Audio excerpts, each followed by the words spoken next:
Para quem está chegando agora, sejam todos muito bem-vindos e bem-vindas. Nós vamos hoje continuar com a leitura comentada do texto A Pulsão e Seus Destinos. Peço por gentileza, câmeras ligadas e microfones desligados, gente. Se vocês quiserem fazer algum comentário, alguma discussão, Oi? podem abrir o microfone o momento que acharem necessário, tá? Vamos lá. Nós havíamos terminado a primeira leitura, se eu não me engano, na página 25, né? Ali onde podemos, então, discutir alguns termos. Eu pensei aqui bastante, né? E vamos voltar ali na página 23, tá? Do livro A Pulsão e Seus Destinos. No primeiro encontro, a gente já justificou o porquê dessa edição, tá? E não de outras. Tá tudo lá no YouTube, né? Vocês têm acesso aí ao YouTube. Então, vamos retomar aqui na página 23, onde, lá no último capítulo, né? No último parágrafo. Voltando-nos agora do lado biológico, a observação a partir da vida anímica, então nos aparece a pulsão como um conceito fronteiriço entre o anímico e o somático, como representante psíquico dos estímulos oriundos do interior do corpo que alcançam a alma, como uma medida da exigência de trabalho ao anímico em decorrência de sua relação com o corporal. Nesse parágrafo aqui, o Freud ele dá 3 elementos para a gente pensar a pulsão. Primeiro, enquanto conceito, ele está na fronteira entre o anímico e o somático, ou seja, pulsão não é nem corpo, nem mente, ok? Aqui já tem uma salada danada para a galera que acha que a psicanálise trabalha com mentalismo, que a psicanálise larga, deixa de fora o corpo, né? Para o pessoal que tem uma visão muito cartesiana, res cogitans e res extensa, corpo, pensamento, né? Isso aqui o Freud já está derrubando essa ideia, essa hipótese de Descartes. Marco, mas foi só Freud que fez isso? Não, de forma alguma. Leiam Schopenhauer, Kant, leiam outros autores, vocês vão ver como que essa proposta cartesiana não se sustenta, né? Tão bem assim, tá? Então, nós teríamos aqui um conceito fronteiriço entre o anímico e o somático, que não é nem do corpo, nem da alma, da mente. No entanto, a pulsão não é sem corpo, nem sem mente. Ok? Claro isso para vocês?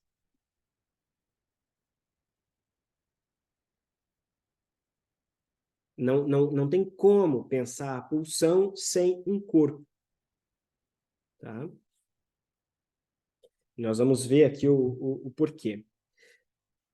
Como segundo elemento, segunda característica da pulsão, elemento, né, para a gente pensar aqui, então, tem o primeiro, que é o conceito. Segundo, representante psíquico dos estímulos oriundos do interior do corpo que alcançam a alma. Então, a pulsão, tá? Ela tá ali como representante psíquico. O que é o representante, minha gente? Representante não é a coisa. Acho que isso é muito importante. Quando um paciente nos fala o que quer que seja que ele fala, sobre qualquer coisa que for, nós temos que tomar muito cuidado, porque a fala, ela é da ordem da representação e não da coisa. Muitos filósofos trabalharam em cima disso. Talvez o que mais nos ajude aqui a pensar é Kant, e hoje temos aí o Daniel Omar Pérez, né? Tem outros autores pensando isso. Mas Kant, ele faz um trabalho bem legal sobre a crítica à razão pura, que é mais ou menos assim, olha, é possível, né, de alguma maneira, nós termos uma relação direta com os objetos? Não, é impossível. Porque a minha relação com o objeto é sempre, qualquer objeto, uma pedra, um papel, uma pessoa, um corpo, um alimento, a minha relação com o objeto, ela é sempre mediada pela subjetividade. Uhum. Vocês querem ver como isso é interessante?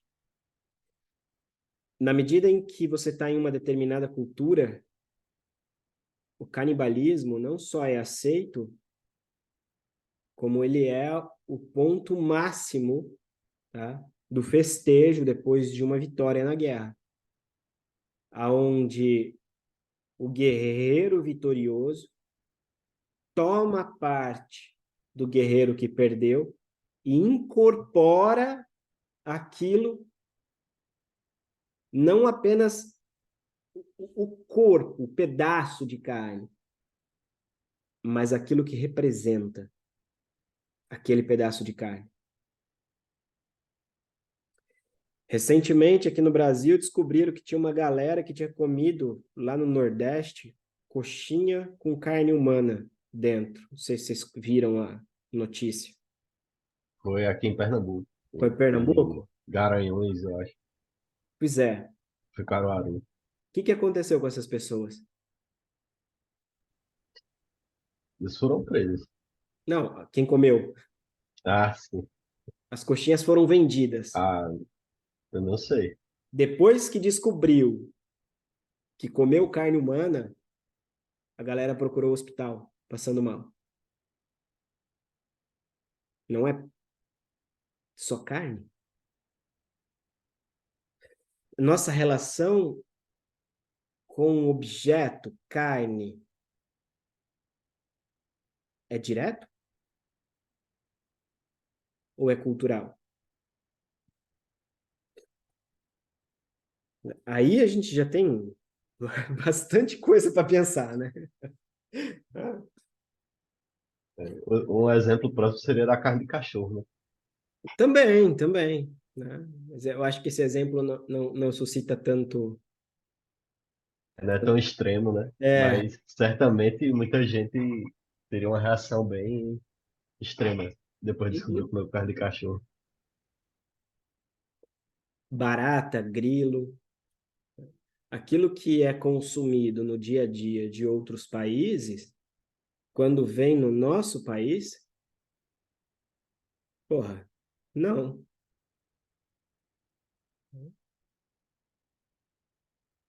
Então, a nossa relação com as coisas é mediada pela subjetividade, né? Não é direta, tá? Ou seja, nos relacionamos a partir com a representação das coisas. Acho que isso aqui é muito importante, minha gente, porque quando um paciente fala na clínica, minha mãe, ele não está falando da mãe real. Melanie Klein já falou bastante disso, mas vale a pena a gente retomar.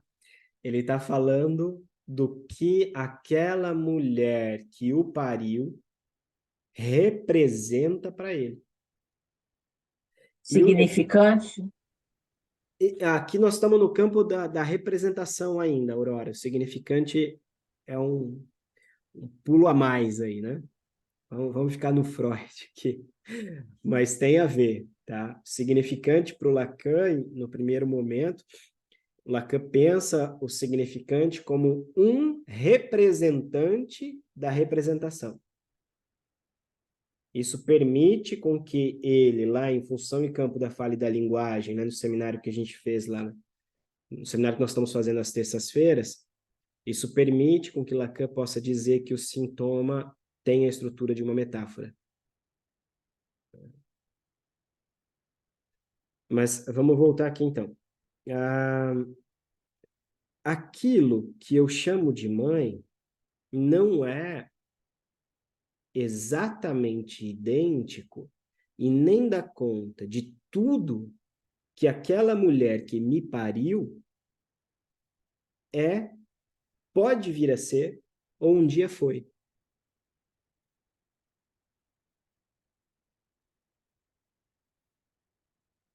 Tá claro isso para vocês, gente? A minha relação, então, é com a representação que eu criei na minha história com essa mulher.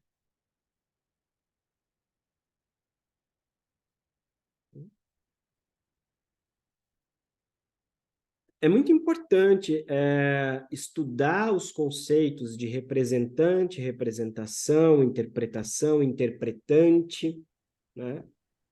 Antes da gente se aventurar a escutar alguém na clínica como analista. Tá? Imprescindível. Tá?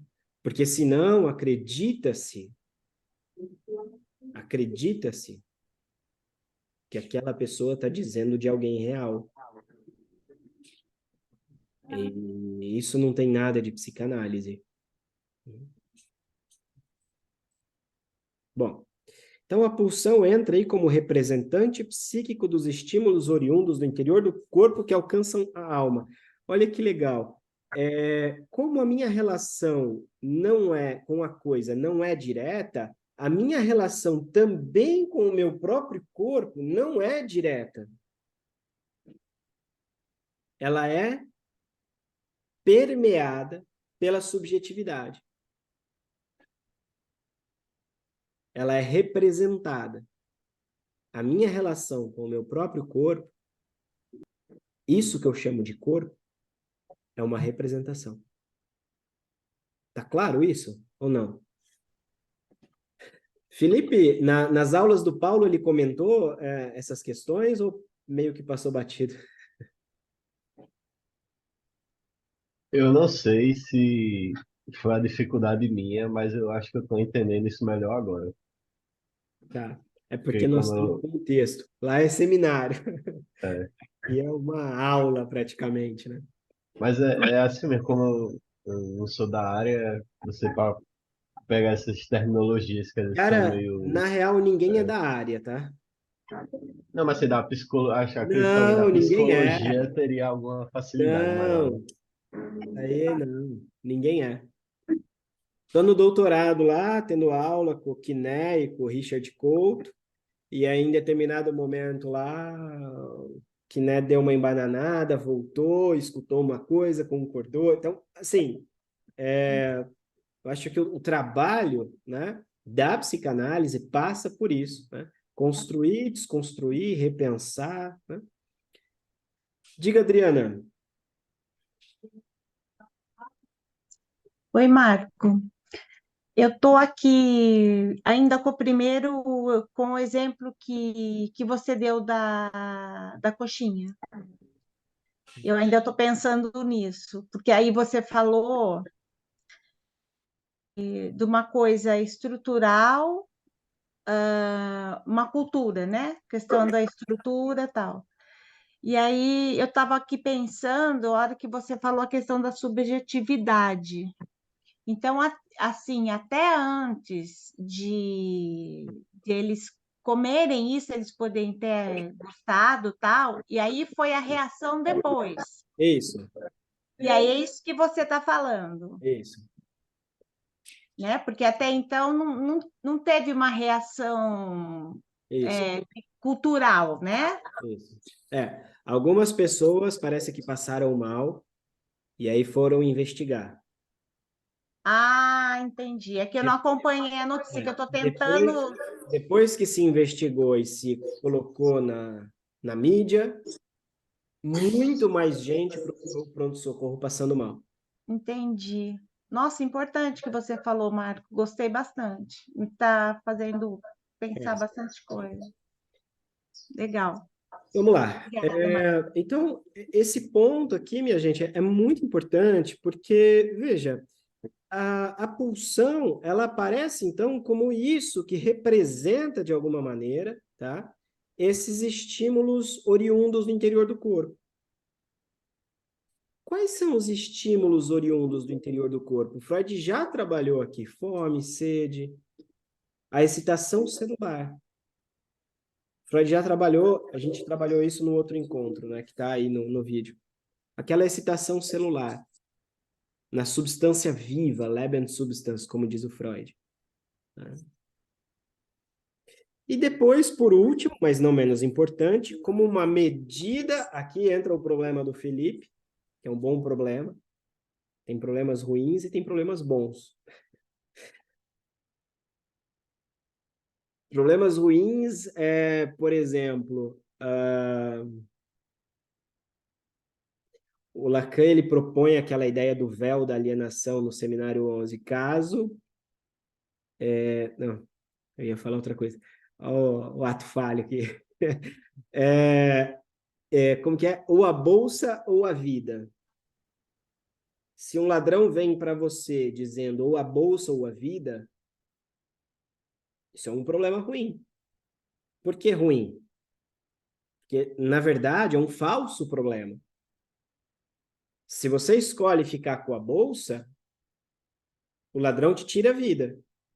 Você ficou com a bolsa? Perde a bolsa e a vida. Se você escolhe a vida, você perde a bolsa. Ficou claro isso? Isso é um problema ruim. É um falso problema. Aqui não. Aqui que o Felipe coloca é um bom problema que se articula com esse pensamento aqui. Como terceiro elemento, como terceiro ponto para a gente pensar a pulsão, né?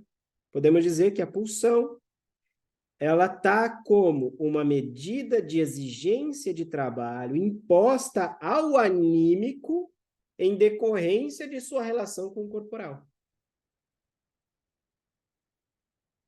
Ao psíquico. Como assim? Quando o paciente chega muito angustiado na clínica, é necessário, tá? Que a gente possa, de alguma maneira, produzir uma representação na qual, a partir dessa representação, se estabilize o quadro do paciente.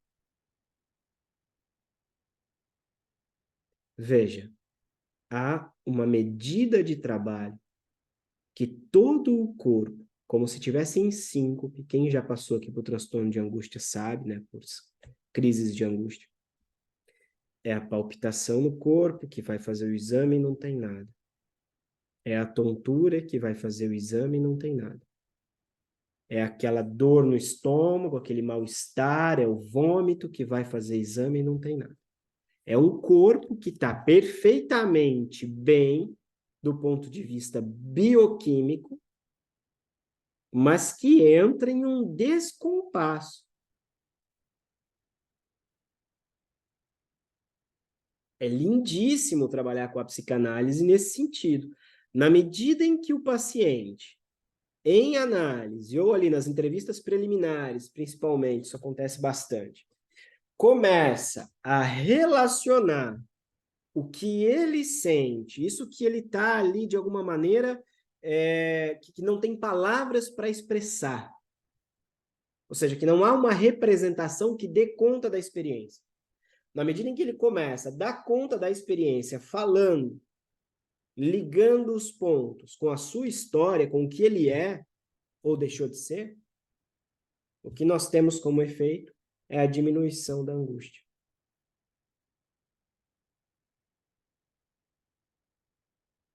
Vamos voltar lá na constituição psíquica. O bebê chora, chora, chora, chora, chora. A mãe pega, enfia a teta na boca, é fome, e aí o bebê não mama e morde, continua chorando. E aí a mãe aquece o bebê, e aí o bebê continua chorando, e de repente o bebê solta um peido, né? E para de chorar.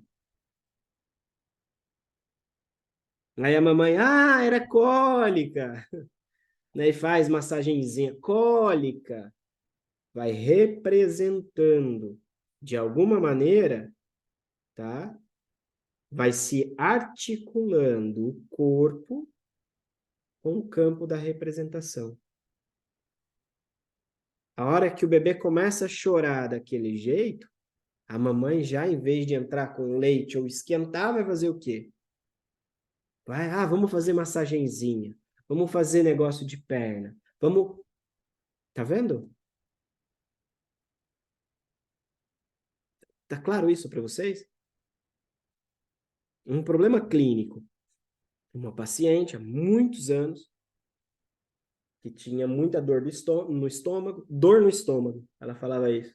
Tomava remédios e mais remédios e mais remédios e fazia exames. De vez em quando aparecia lesão, mas raramente aparecia lesão. Não era um sintoma histérico, um sintoma neurótico, muito menos um fenômeno psicossomático. O que a gente tinha ali era a consequência direta de um equívoco da interpretação materna. A mãe dizia que essa menina, desde que era muito bebezinha, tinha dor do estômago. A mãe não conseguia fazer a diferenciação entre fome e dor de estômago. Essa paciente, na análise, começa a se dar conta de que o que ela tem é fome. E muitas vezes se privava de comer, produzindo a dor no estômago, entrando com medicação, para tentar corresponder ao desejo aqui, Felipe, ao desejo da mãe de que ela fosse magrinha, perfeita, sem gordura, sem celulite. Tentar corresponder a esse ideal. Tá viajado demais ou estou conseguindo acompanhar? Sim? Tá ótimo. Muito obrigada. Está Bom, esclarecendo bastante. bom. Veja então que os problemas da representação, o problema da representação está desde o começo, na constituição disso que nós vamos chamar de sujeito. Tá? Então, se tem uma medida de exigência de trabalho, e essa medida, a fome, entra não como representação de fome, mas como representação de dor, o que a pessoa vai fazer? Comer ou tomar o remédio? Tomar o remédio. Vai tirar a dor? Vai. Vai, gente. Toma uma dipirona e um antiácido para ver se não tira a dor de estômago. Hã? Marco, Vai tirar de uma forma ruim, né? Não é ruim, Felipe. Aí que tá. A gente pode pensar, culturalmente falando, como algo ruim. Mas, de alguma maneira, o que essa paciente fazia, para ela, era o certo, era o melhor, porque estava em acordo com o desejo da mãe. Então gerava uma satisfação também nesse sentido, né? De uma Sim, demanda externa. sim. Alguém havia aberto o microfone para comentar? Não, é só uma pergunta. Sim. Nunca é uma falta de representação, é sempre um equívoco, porque eu pensei nos transtornos alimentares, por exemplo, a anorexia. Uhum. Você acha que isso está relacionado a uma falta de representação ou é um equívoco? Ou depende do caso? Caso a caso mesmo. É. Essa era uma paciente com transtornos alimentares graves, né, que Uhum, eu atendi. Beirava a psicose. tá. Infelizmente, na época, eu era muito jovem, devia ter uns 5 anos de clínica e estava mal supervisionado. Eu não consegui sacar ali. Hoje, eu acho que se eu tivesse atendendo ela, provavelmente eu colocaria no campo da psicose, né? Trabalharia de outra maneira. Agora, veja, falta de representação ou equívoco? Eu acho, assim, sinceramente, posso estar enganado, eu acho que nunca vai ser falta de representação, mesmo porque as representações estão aí. O que não acontece é uma ligação entre o afeto e a representação. Que estamos falando de pulsão de morte, né? Já 1920. Faz sentido? Sim.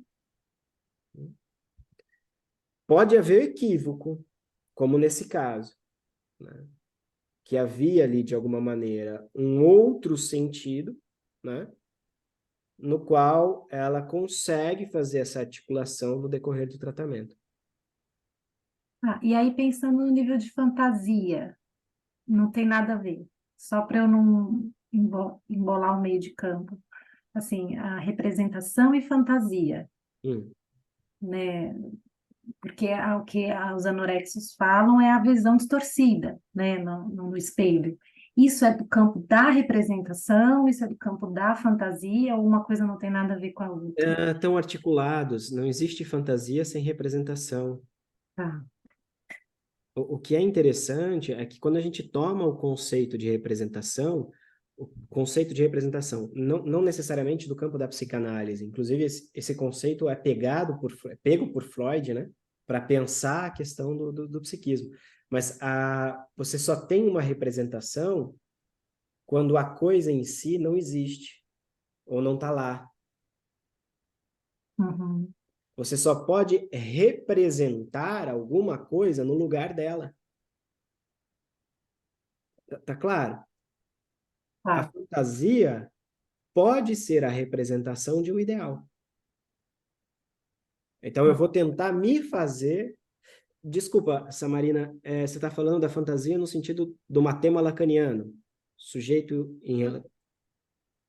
Sim, sim. Tá. Pensei mais ou menos aí, assim, porque existe uma fantasia ali, né? Uma relação que não corresponde, vai, ao corpo, à realidade do corpo. Nesse caso, eu não saberia dizer, por hoje eu pensar ele como uma psicose, não haveria uma fantasia no sentido lá que a gente pega no grafo do desejo, né? Que a fantasia estaria no campo da neurose. Uhum. Tá? Mas há ali, de alguma maneira, uma tentativa de representar esse ideal da mãe. Tá. Aí a gente entra no campo do desejo. Isso. Tá. Desejo é o desejo do outro. Desejo. Vamos lá.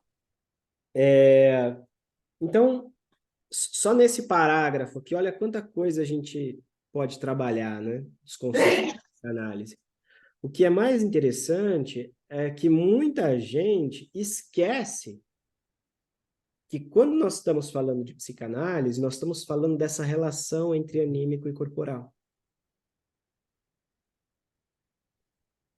Se você for só para o anímico, não está fazendo psicanálise. Está fazendo outra coisa. Se você for só para o corpo, no sentido de imaginar que existe algo real, um pai real, uma mãe real, aí você também não está fazendo psicanálise, está fazendo outra coisa.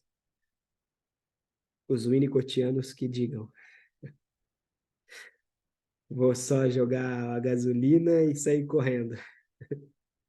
Vamos lá. Podemos, então, discutir alguns termos que são utilizados em correlação com o conceito de pulsão. Ou seja, termos em correlação, né? A saber, pressão, meta, objeto e fonte. Por pressão de uma pulsão, entende-se seu fator motor, a soma de força ou a medida da exigência de trabalho que ela representa. Gente, o Lacano do Tribe do Freud e do desejo do psicanalista, ele vai fazer uma brincadeira com isso aqui, ele vai dizer assim, olha, a pulsão, o Freud coloca ali como se houvesse uma quantidade de libido. Agora, pensar a pulsão com quantidade é simplesmente um delírio. Praticamente ele fala assim, né? Você não tem como quantificar a pulsão. Tipo, tem mais, tem menos. Tem mais libido, tem menos. Não, está investido ou não está investido. Tem investimento? Não tem investimento. Agora, é óbvio que a gente pode falar no dia a dia, né? Ali tem muito investimento libidinal, né? E aí você tem muito investimento libidinal no seu trabalho e você deixa de investir libidinalmente nas outras coisas. Ou muito investimento libidinal na paixão, deixa de investir nas outras coisas. E isso não é verdade. O investimento libidinal é nas representações. Então, pode ser que o trabalho represente alguma coisa para você que é muito mais importante do que a paixão. E vice-versa.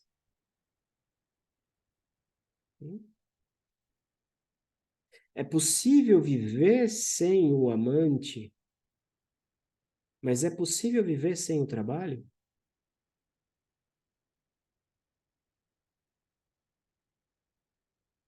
Aí, meus amigos, cada um por si. O que de alguma maneira você não existe sem? Esse é um ponto muito interessante, né? Aí você vai ter como pensar o investimento libidinal. Então vamos lá. O caráter impelente, ou seja, o empuxo, é uma característica geral da pulsão, sua própria essência. Toda pulsão é uma parcela de atividade. Quando se fala de modo descuidado de pulsões passivas, essas nada mais seriam que pulsões como uma meta passiva. Aí aqui ele vai entrar como meta. Eu acho que isso aqui é muito importante, gente, a gente discutir, por exemplo, né, o sadismo e o masoquismo. O masoquista se dá ao sádico de uma maneira ativa. O voyeurista e o exibicionista. O voyeurista é aquele que vê, teoricamente ativo, né? Mas ele não é sem o exibicionista, que se mostra, se dá a ver. Percebam que no voyeurista, o que nós temos é a tentativa da anulação da passividade. Na verdade, o voyeurista está submetido ao exibicionista. Tanto é que não é qualquer um que se exiba que faça curto-circuito, que faça laço com o voyeurista. Não é qualquer exibicionismo. Não é qualquer coisa que se mostre. Não é qualquer um que mostre aquilo que se espera. É necessário um jogo. É necessário que comporte ali as representações, né, os objetos, né? Vamos lá. A meta de uma pulsão é sempre a satisfação. Detalhe, pessoal, aqui nós estamos falando de 1915, pulsão de vida, né? Aonde o Freud, ele estava ainda preso, mas já considerando o dualismo pulsional de outra maneira, tá? Mas ele ainda estava preso nesse dualismo pulsional entre pulsão de autoconservação e pulsão sexual, né?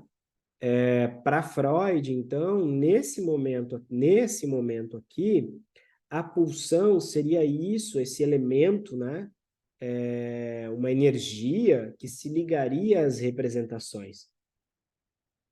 Essas representações podem ser encontradas num objeto externo, e aí a pulsão sexual, né?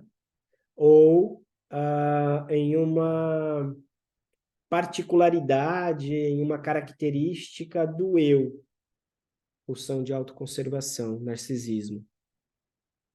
Tá ok? Agora, depois de 1920, a coisa vai por água abaixo. Freud fala, aqui nós temos uma pulsão só, que é a pulsão de vida, e ela pode ser direcionada para o outro ou, né, retornar a si mesmo. E nós temos depois uma segunda pulsão, né, que depois a gente vai pensar mesmo se é segunda, se são duas mesmo, Lacan vai ajudar bastante a gente aí. Uma outra pulsão que estaria mais além do princípio do prazer, né? E ela tenderia ao retorno ao estado inorgânico, à destruição, à morte. Né? Curioso que Freud diz que a pulsão de morte é silenciosa. E na cultura a gente acha que a pulsão de morte é quando o paciente sai quebrando tudo. Cuidado.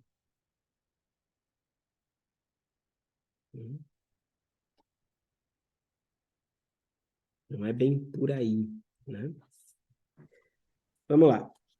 Então, a meta é sempre a satisfação que só pode ser alcançada pela suspensão do estado de estimulação junto à fonte, que é essa zona erógena. Como que é essa satisfação? Na medida em que você tem um acréscimo de excitação, você precisa procurar fazer alguma coisa, olha a pressão aí, constante, né? Para que reduza essa excitação, para que a excitação seja suportável. Então, conforme vai tendo desprazer, a partir de uma intervenção, se alcança o quê? O prazer. O que é o prazer? A diminuição da tensão.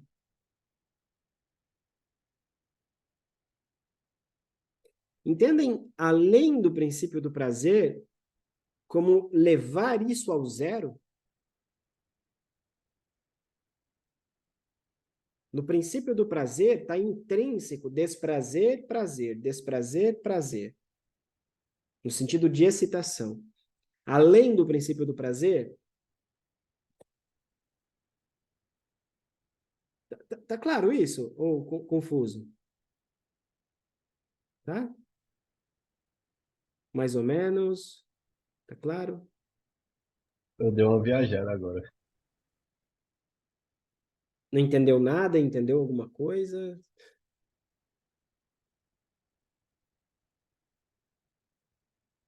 Vou fazer um desenho aqui. Moisés, já te passo aqui a palavra, tá? Só um minutinho. Vamos lá. Pensar aqui essa questão, tá? Ixi, o zoom mudou tudo aqui. Pensa que nós temos um copo, aonde você tem aqui uma série de medidas, tá? Em um determinado quanta de libido. Quando esse quanta de libido proveniente das excitações das zonas erógenas aumenta, você tem um aumento das excitações e vai aumentar essa energia aqui. Agora, quando ela ultrapassa determinado ponto, ela começa a ser sentido como desprazer.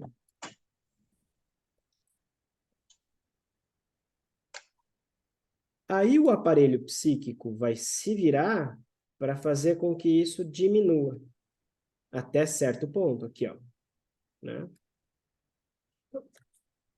Nesse momento aqui do texto, o que nós temos é Freud tentando nos dar uma direção, dizendo assim, olha, é preciso encontrar ali um determinado lugar, tá? Onde haja satisfação, mas ao mesmo tempo não cesse completamente o mal-estar.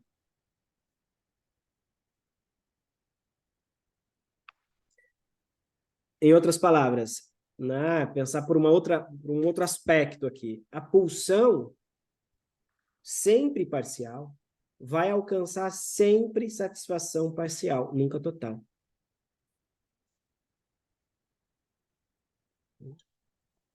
Melhorou ou piorou, Felipe?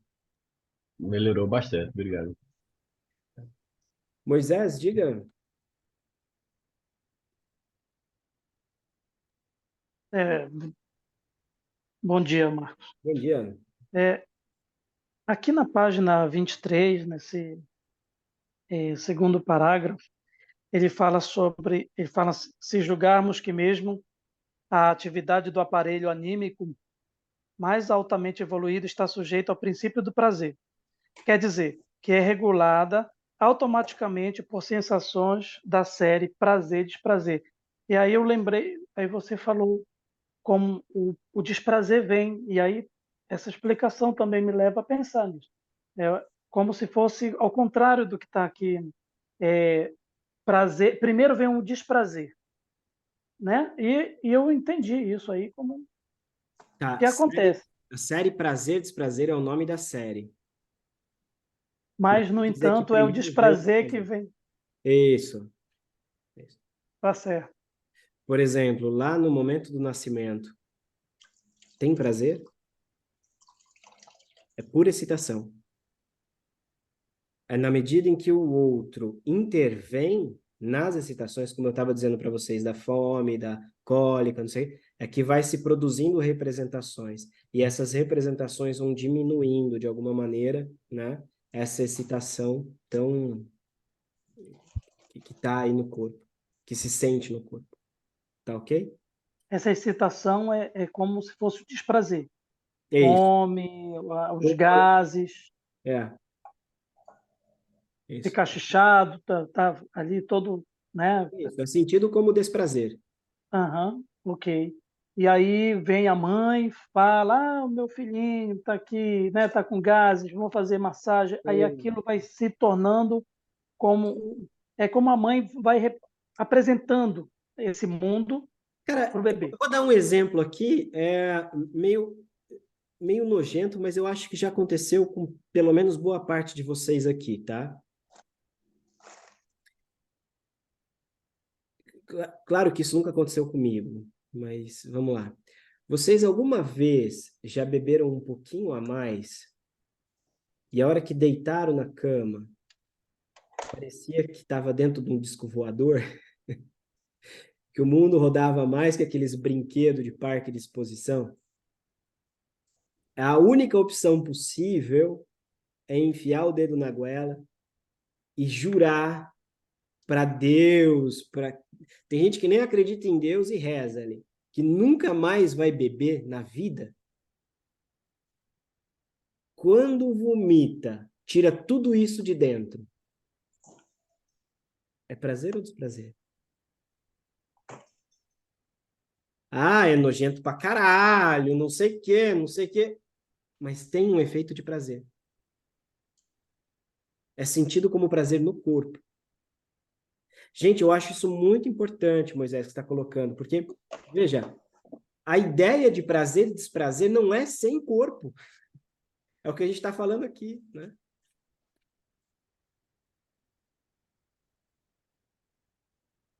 Bacana, né? Só pode ter prazer se tiver desprazer.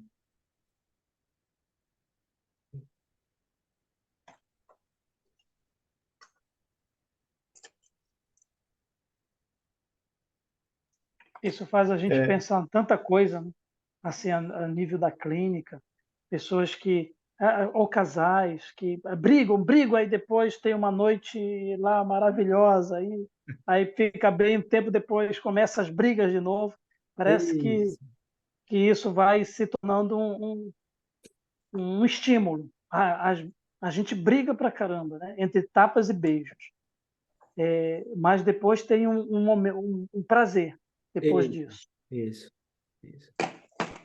Alguém mais ia comentar qualquer coisa? Marcos, Oi, eu oi. queria. Posso falar? Pode, pode. Tá.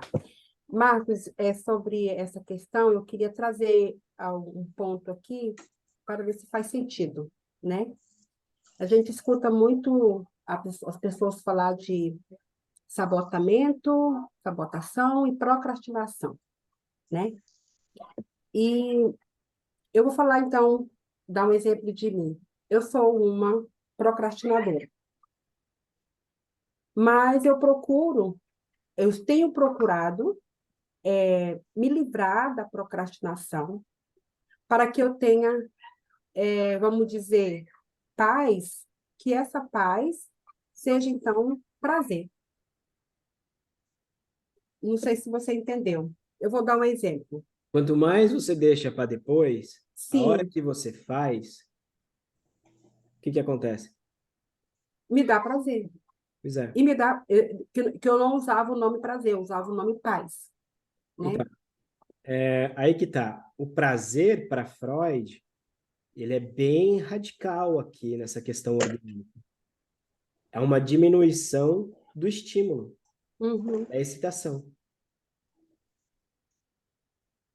Não significa um sentimento de bem-estar.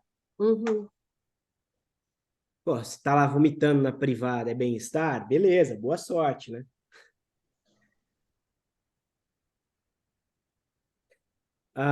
Em casos clínicos graves, né? Ideação suicida. Quem atende gente grave, assim, minha clínica já tem mais de 10 anos já de clínica.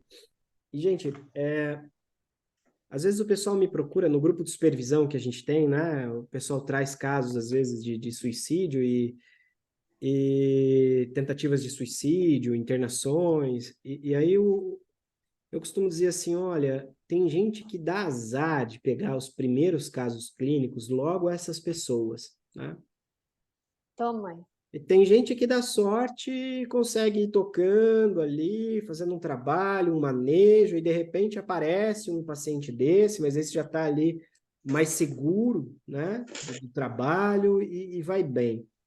Mas veja, o que é o suicídio por uma perspectiva freudiana, tal qual nós estamos vendo aqui? Não se reduz a, tá, gente? Isso é muito importante. Mas uma tentativa, né, de diminuir ao máximo o desprazer, acabando com a existência. Ora, se a existência humana ela porta sempre algo do mal-estar, eu vou acabar com isso pela raiz. Errado não está. Agora, e esse é o ponto da clínica onde a gente vai se orientar para a direção do tratamento. É só mal-estar? É só sofrimento? Cara, o que tu tá fazendo que a tua vida passou a ser isso? Me conta. O que fazia antes que não era? Quais são os elementos aí que você tem na tua história, né? Que te fizeram chegar até aqui?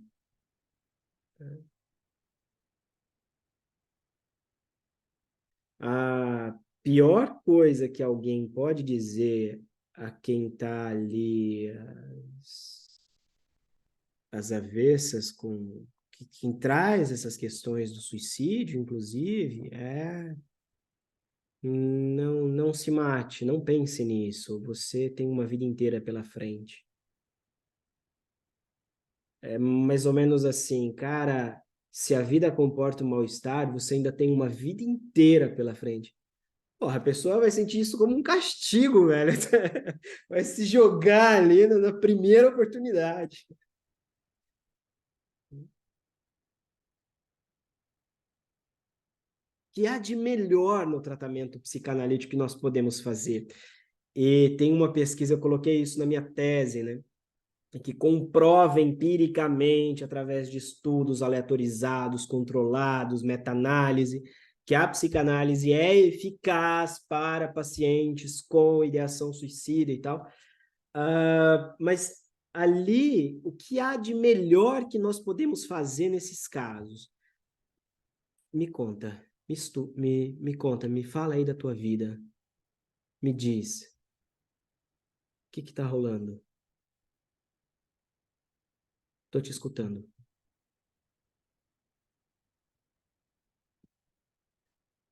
Vamos ver se é possível com que esse serzinho que nos procura encontre outras representações para reorganizar e dar sentido à vida dele de uma outra maneira? Outros sentidos? Ou seja, outras representações para outras satisfações, para a possibilidade de uma satisfação, diminuição da tensão. Entenderam? Tá indo ou não? Não tá indo nada. Marcos, bom dia. Posso te fazer uma pergunta? Bom dia, É a claro. Estela que está falando. Estela, Eu cheguei aqui de carona, assim, já meio atrasada, não estou muito por dentro de como começar. Estou achando excelente. Você já me tirou várias dúvidas. Só uma pergunta. Eu tive uma paciente que ela já era a segunda vez que ela tentava o suicídio em 6 meses. Eu peguei ela em março, abril ou maio, e ela tinha, a última vez tinha sido em março. Esperna para lá, espera para cá, porque que você fez aconteceu exatamente isso que você falou. A condução foi essa. Mas no final das contas, agora você me levantou uma lebre. Tinha um prazer nisso, talvez. Primeiro, ela chamava atenção. O problema dela era o pai. O pai era alcoólatra. E quando o pai dava de beber, ela entrava em parafuso. A última briga que ela teve com o pai, ela partiu a testa do pai com um prato que ela atiçou em cima dele. E ela dizia: quando meu pai vai para ser internado, eu fico triste, mas ao mesmo tempo eu tenho um alívio porque ele não está em casa. A pergunta é a seguinte: se o pivô de tudo, do pavor dela e da vontade de sumir para acabar com aquele sofrimento, era o que ela me dizia: eu tento para acabar com o sofrimento, não aguento mais ver meu pai nessa situação. O que fazer? Ela não pode sair de casa, porque é nova, tá, e com esse pai. Hã? Estela, eu vou fazer um pulo aqui para a clínica, tá? Quem quiser, depois tem um seminário comigo da direção do tratamento, toda terça-feira, pelo ESP, a gente pode depois passar isso. Sim. Mas olha só, não é por acaso que Lacan propõe que uma psicanálise deve ser orientada em direção ao desser. Porque o que me parece, você dizendo isso, e pode dizer se eu estou certo ou errado, né, se faz sentido ou não, tá? A gente trabalha com a psicanálise e não pode ter medo de errar. Me parece que é insuportável ser quem ela é. Isso. Descer pode ser acabar com a própria existência. Essa é uma possibilidade. O que o Lacan saca, o Seminário 20, tem até uma exposição do François Recanati que está no... Deixa eu ver se eu tenho aqui. Tá uma bagunça com os livros, com os meus livros que vai aí, tá, gente? Comprou meu livro aí, vai receber em breve. Aqui no Seminário 20, dessa versão aqui, da Escola Letra Freudiana, tá? Não tem na tradução oficial da Zahar, não tem essa lição. Mas na lição 2, o Lacan... Lição 2 ou 3? Deixa eu ver aqui. Lição 2. O Lacan, ele pega e passa a palavra no seminário para François Recanati. E o François Recanati, eu não sei nem se é assim que fala o nome dele, ele começa a discutir a respeito do que é o ser François Recanati, sobre a lógica de Port-Royal. Ele começa a discutir sobre a questão do ser a partir de uma perspectiva da linguagem, da linguística, dos predicados. O ser seria, então, um conjunto de predicados. Tá?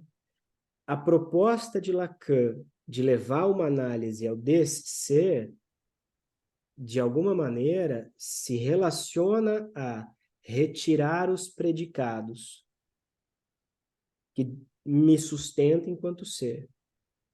Isso, minha gente, está em acordo com a proposta que Freud traz E, inclusive, nesse texto sobre a psicoterapia, em 1905, né, é onde ele marca a diferença entre a psicanálise e a psicoterapia, que a psicanálise vai retirar os excessos.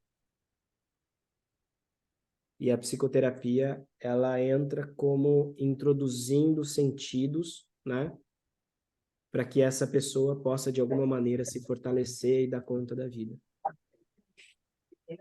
Ficou claro, Estela? Ficou. No seminário de terça, quem está participando, a gente vai entrar nisso, tá?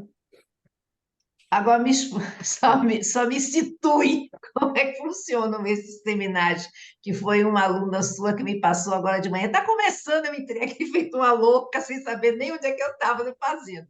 Pois eu Mas encaminho. você me passa para não atrapalhar a sua aula, por favor. Pois eu encaminho lá para vocês, gente. Sobre essa questão aí também, no capítulo, acho que 2 do meu livro, Qual deles? Psicanálise Clínica, Primeiros Passos. Capítulo 3, da página 114 a 121, onde eu trabalho ética, dinheiro e tempo em psicanálise, sessões, o pagamento e nossa ética. Lá no final, o tempo da sessão, método clínico, olhar, compreender e concluir a lógica de uma sessão de análise, eu termino justamente, eu vou pegar aqui, é da página 114 até a 127, na verdade. Esse livro é o livro que eu uso, tá, gente? Nas pós-graduações do ESP, para dar aula. Lá no final, eu trago bem esse aspecto, né? Da direção do tratamento, né? Da gente poder pensar o descer articulando com a lógica do tempo.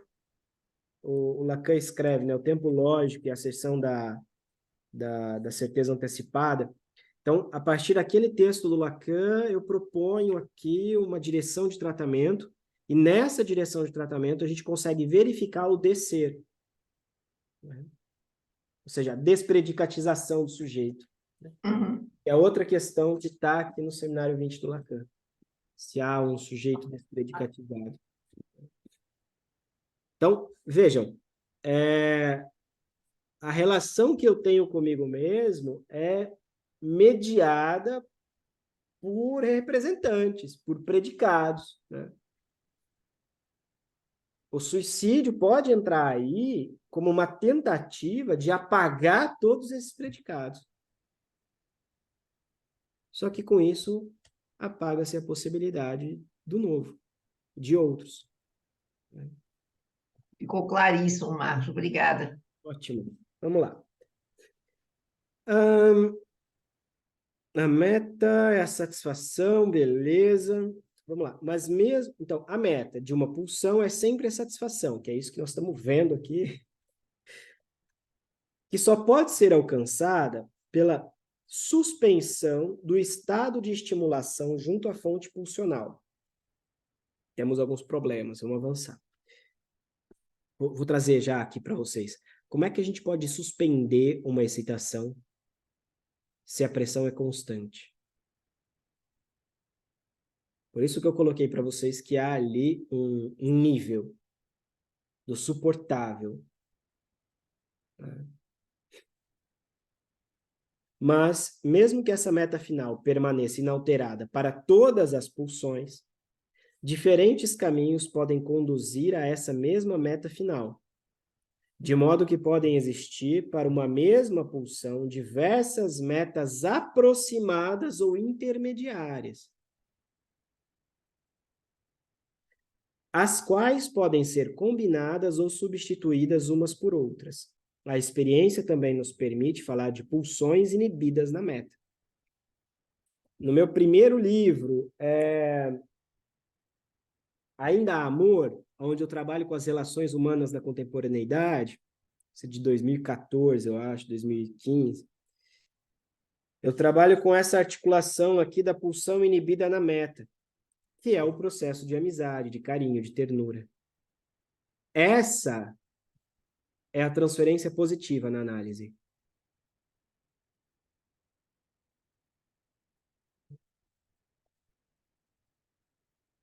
A experiência também nos permite falar de pulsões inibidas em sua meta, em processos que são tolerados durante uma parcela de seu caminho rumo à satisfação pulsional, mas que depois experimentam uma inibição ou desvio. Pode-se supor que mesmo a esses processos esteja ligada uma satisfação parcial, que é aquilo que eu estava discutindo com vocês, né? O objeto de uma pulsão, atenção, gente, que agora o negócio vai pegar. Você já não pegou até então, né?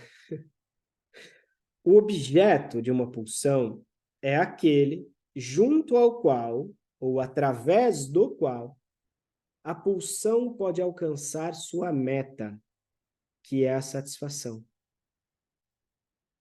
Opa! Olha que interessante. Não é consumir o objeto que vai trazer a satisfação, mas é a partir da relação com o objeto que vai ser possível a satisfação. 1930, no Mal-Estar na Civilização. Como Freud pensa o amor ali? Quando nós amamos, de alguma maneira, nós nos relacionamos com alguém e fazemos de tudo para que essa pessoa continue na nossa vida. Por quê? Porque ela garante alguma satisfação. Garante uma ideia, imagina-se que, espera-se que. Qual satisfação?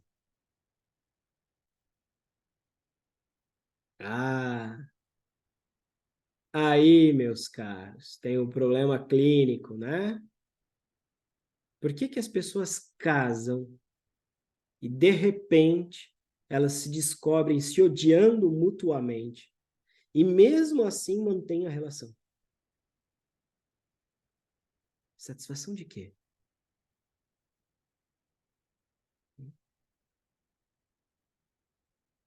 Teve um caso clínico, há muitos anos. O paciente apanhava do marido. Era muito bacana atender, mas quando ela começa a dizer que estava apanhando do marido, e o marido uma vez pegou uma faca e ela jogou uma panela em cima dele, quente, eu falei, olha, eu só vou te atender se você trouxer aqui, acho que eu já contei esse caso, né, para a maioria de vocês. Eu só vou continuar te atendendo se você trouxer aqui na próxima sessão o boletim de ocorrência, né, contra esse cara, ali na Maria da Penha. Bom, na outra sessão ela desmarca, depois volta depois de um tempo, não traz o boletim de ocorrência. Eu falo, puta, separou?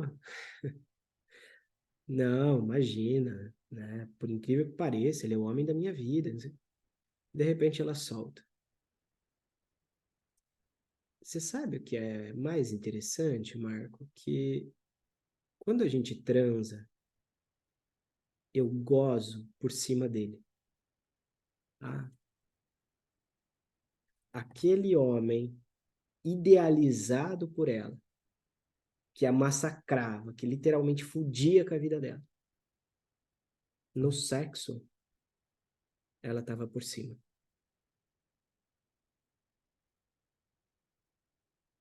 Tem alguma coisa aí.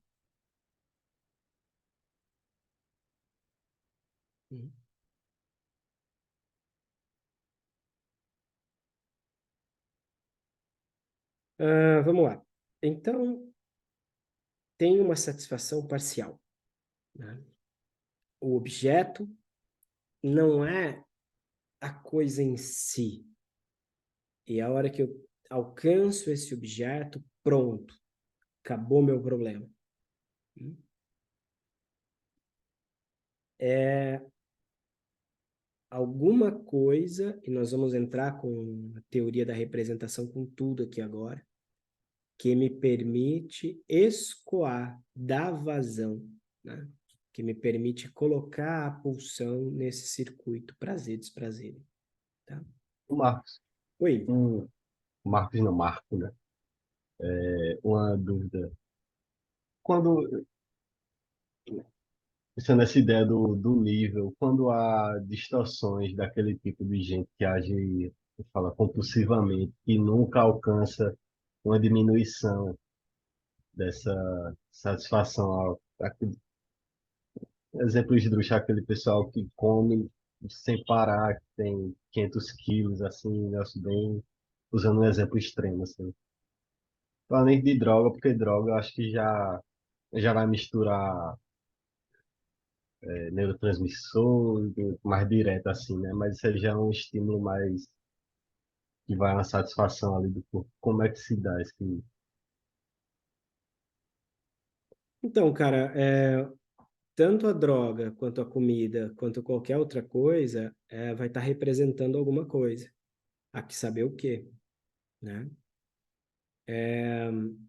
E comporta também sofrimento. Eu acho que é isso que o Freud traz lá no Mal-Estar na Civilização de uma forma bem direta e bacana, assim, pra gente.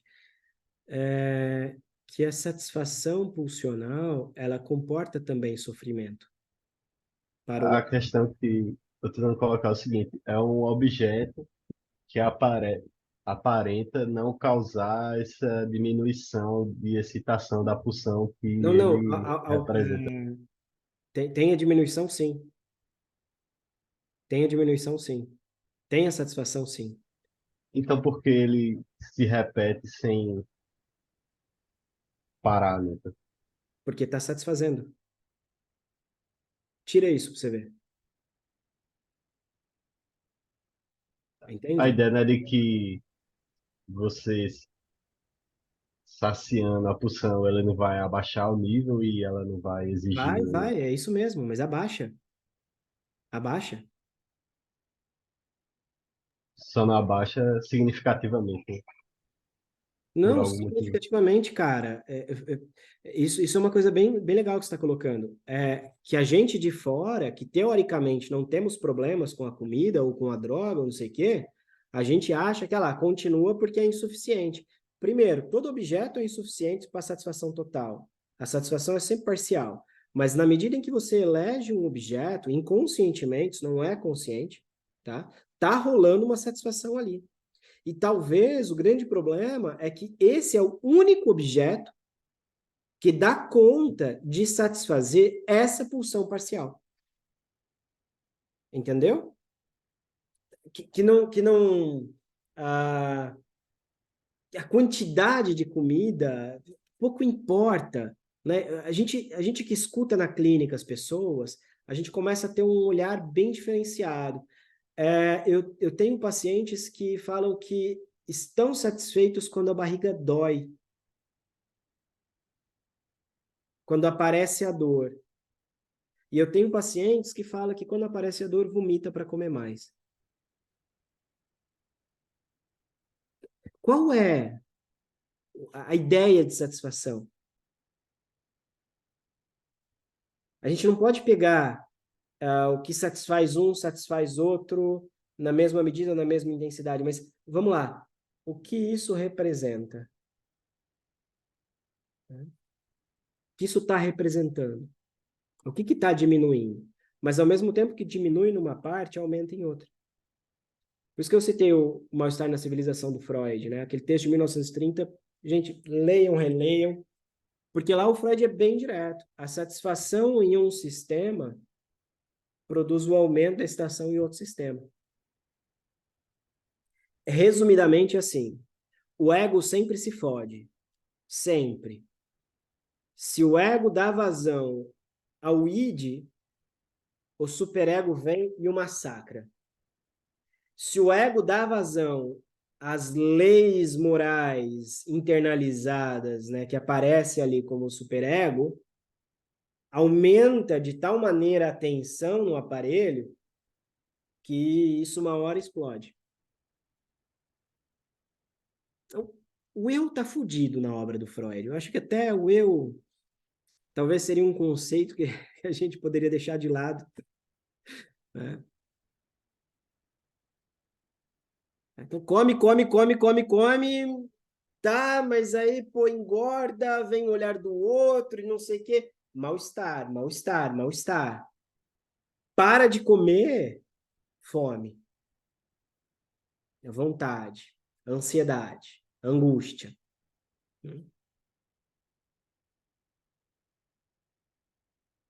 Ficou mais... Não sei se ficou mais claro, mas deu para entender um pouquinho da dinâmica? Entendeu? Então, vamos lá.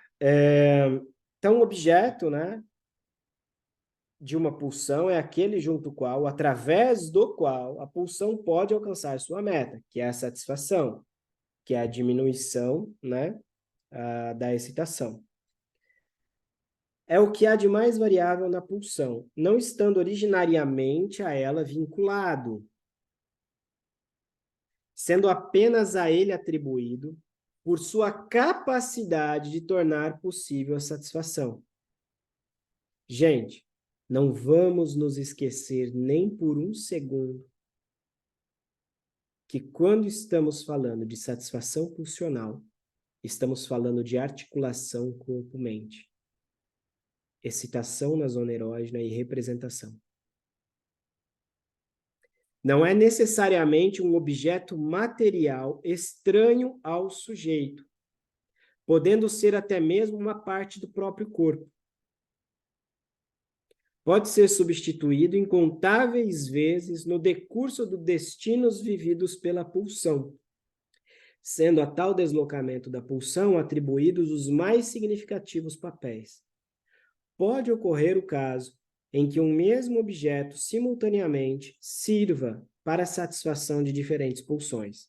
Segundo Adler, o caso do entrecruzamento pulsional, uma ligação especialmente estreita da pulsão com o objeto, é salientada como sua fixação. Ela se dá com frequência em períodos muito remotos do desenvolvimento pulsional e põe fim à mobilidade da pulsão ao se opor intensamente à dissolução da ligação ao objeto. Gente, isso aqui é muito importante, porque todos nós carregamos essas ligações primitivas. Por isso eu perguntei para vocês, né? O que é que você pode dizer que você não vive sem? É isso. Eu vou contar um segredo. Vocês vivem.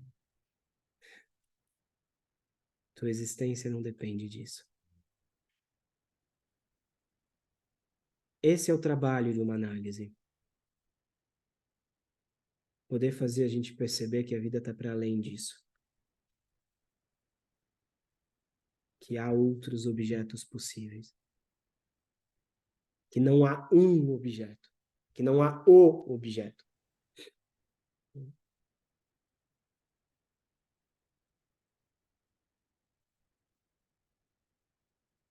Por fonte da pulsão, só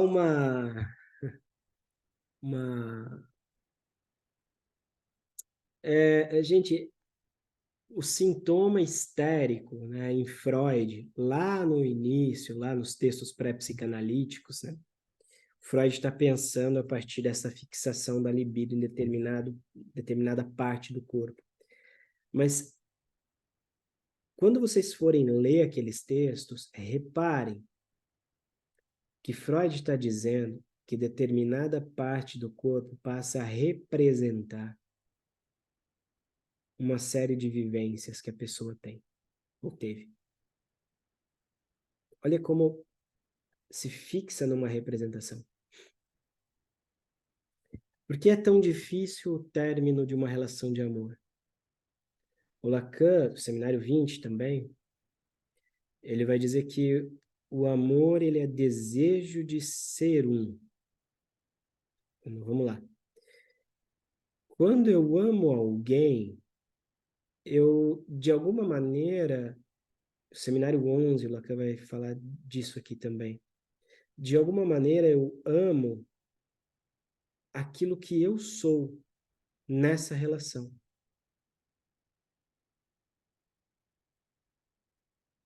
Vejam como o outro como objeto de amor permite a ligação com esse objeto, um retorno, que aí é próximo encontro a gente vai estudar os caminhos da pulsão, né? Mas um retorno para alimentar o meu próprio narcisismo. Se eu perco o meu objeto de amor, o que acontece comigo?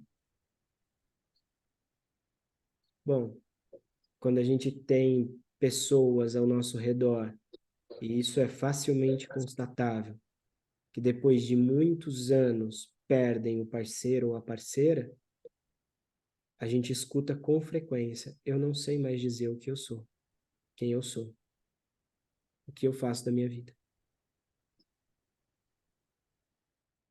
Uma parte do eu vai embora. Esse é o processo do luto. Outro texto, Freud, Luto e Melancolia, né, 1917, mostra isso de uma forma bem bacana.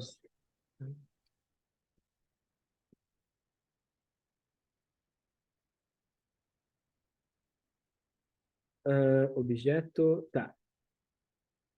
Não é necessariamente um objeto material. Ah, tá. Por fonte. Por fonte da pulsão, entende-se o processo somático ao corpo aqui. O processo somático, ou seja, não é tão simplesmente um pedaço do corpo, mas é o processo, né? Em um órgão ou parte do corpo, cujo estímulo é representado na vida anímica pela pulsão. Está retomando aquele primeiro parágrafo que a gente viu, né? Não se sabe se esse processo é regularmente de natureza química, a bomba de sódio e potássio lá, né? Entra neurotransmissor, sai neurotransmissor. Ou se também pode corresponder à liberação de outras forças, por exemplo, mecânicas. O estudo das fontes pulsionais já não pertence à psicologia, ainda que a origem, em uma fonte somática, seja o elemento mais decisivo para a pulsão, só a conhecemos na vida anímica por causa de suas metas. O conhecimento mais específico das fontes pulsionais não é estritamente necessário para a investigação psicológica. Por vezes, as fontes da pulsão podem ser inferidas de modo retrospectivo a partir de suas metas. Devemos supor, quanto às diferentes pulsões, que se originam no corporal e atuam no anímico, que elas se caracterizam também por diferentes qualidades e por isso se comportam de modo qualitativamente diferenciado na vida anímica, tal noção não parece se justificar. Bastando apenas a mais simples suposição de que todas as pulsões são qualitativamente da mesma ordem e de que devem seu efeito apenas as magnitudes de excitação que cada uma veicula, talvez ainda há certas funções dessa quantidade. O que diferencia, então, as pulsões, né? O que diferencia as realizações psíquicas das pulsões entre si pode estar relacionado à diversidade das fontes pulsionais. As fontes pulsionais que são essas zonas erógenas. A gente já vai comentar isso aqui. Contudo, só num contexto posterior poderá ser esclarecido o que significa o problema da qualidade pulsional. Quais pulsões se podem designar e quantas elas seriam? Certamente isso deixa muita margem ao arbitrário. Nada se pode objetar se alguém lança a mão do conceito de uma pulsão de jogo, pulsão de destruição. Opa! 1915. Pulsão de destruição. Pulsão de sociabilidade, se a temática assim o demandar e se as limitações da análise psicológica assim o permitirem. Entretanto, não se deveria descuidar da seguinte questão: a de se esses motivos pulsionais, por um lado, tão especializados, não admitiriam uma decomposição adicional em relação às fontes pulsionais. Ou seja, pulsão por jogo, pulsão por droga, compulsão. O que está em jogo ali? Qual zona erógena? O que goza? Com o que goza?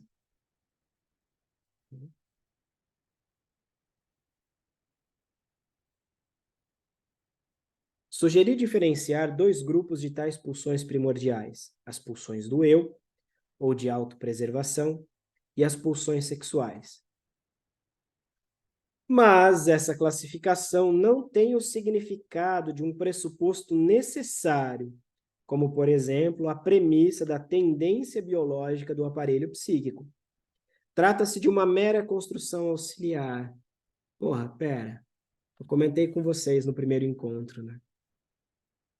Freud constrói todo o arcabouço teórico epistemológico da década de 1911 e 12 até 1917 para discutir e confrontar a tese de Jung de uma pulsão única, fazendo dualismo pulsional.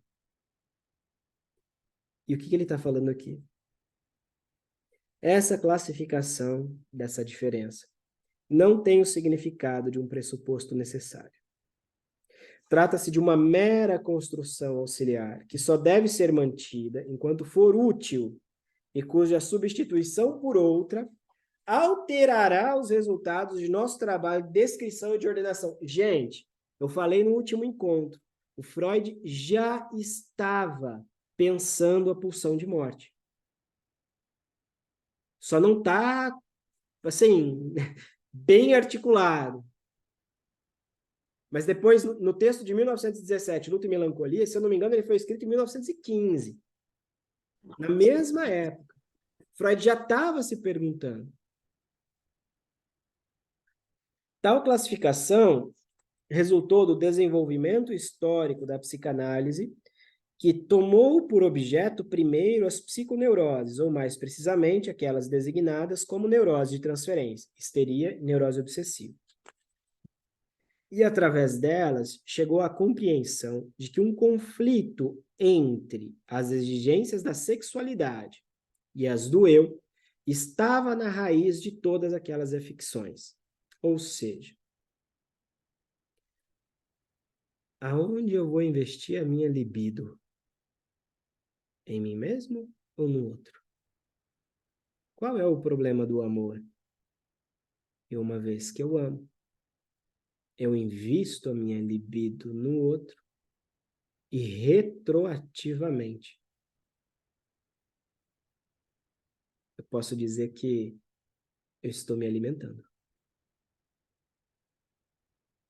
O amor, para Lacan e Freud, não só é narcísico, como egoísta.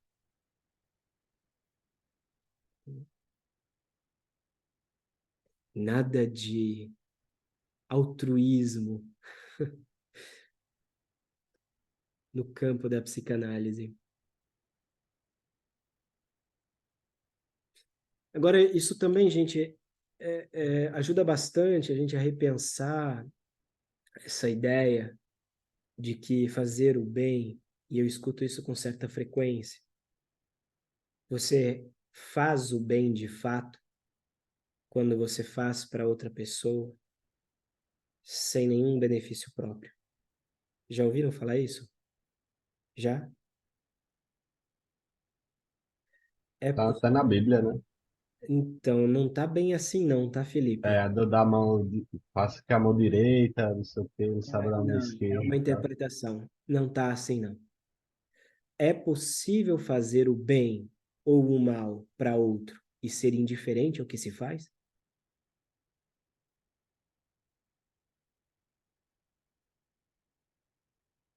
Não dá. Se fosse indiferença, eu não fazia, ou não.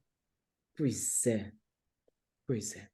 Porque o que move o fazer é alguma coisa aí, é o que te leva a fazer, seja raiva, seja motivação, seja desejo, seja pena, mas tem uma coisa que te impulsiona a fazer algo, penso eu. Tem um santo que fala, não vou lembrar o nome dele, é uma piada, né, que ele fala. Eu acho que quem segue a Igreja Católica aí deve estar acompanhando esse raciocínio. que diz assim que o cara foi para a missa e chegou lá, ajoelhou e disse: Meu Deus, eu não queria estar aqui, eu queria estar no puteiro, mas eu vim mesmo assim. Tá fazendo bem ou tá fazendo mal? Cuidem com esses elementos que eu acho que são muito preciosos para a gente. Enquanto alguma coisa se satisfaz, outra coisa aumenta a excitação. Ok?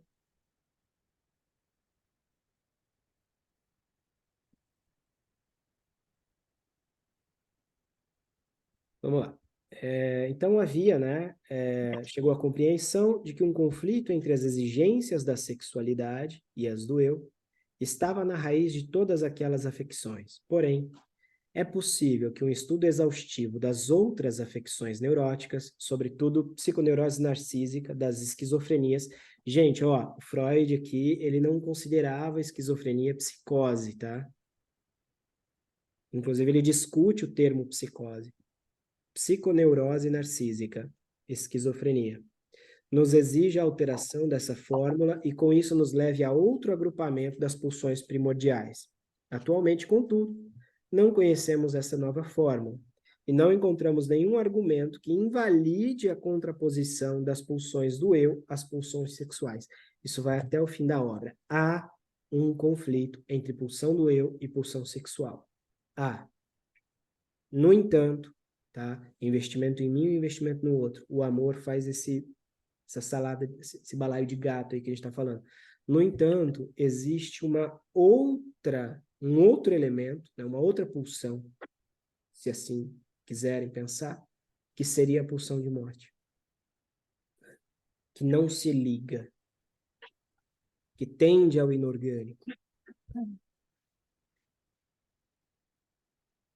Mal-estar na civilização, mais uma vez, o Freud vai dizer que há uma luta entre Thanatos e Eros, né, entre a pulsão de morte e a pulsão de vida, e isso está aí na espécie, isso está na cultura, isso está em cada um de nós, e não dá para saber, né, quem vai ganhar. Se por um lado Thanatos ganha na medida em que todos nós morremos, por outro lado, Eros, a partir da reprodução, se mantém presente. Ok? Qual o sentido da reprodução se não houvesse a morte? Essa é uma das questões que Freud está se perguntando no Mal-Estar da Civilização. Passa meio que subliminarmente, assim. Né?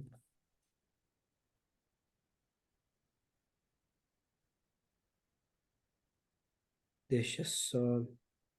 Gente, eu acho que nós vamos fazer o seguinte. Vamos parar por aqui no texto hoje, porque... Vou até marcar aqui. Aí a gente continua no próximo encontro. Já são 11h45. Vamos abrir aqui para conversar um pouquinho, tirar dúvidas.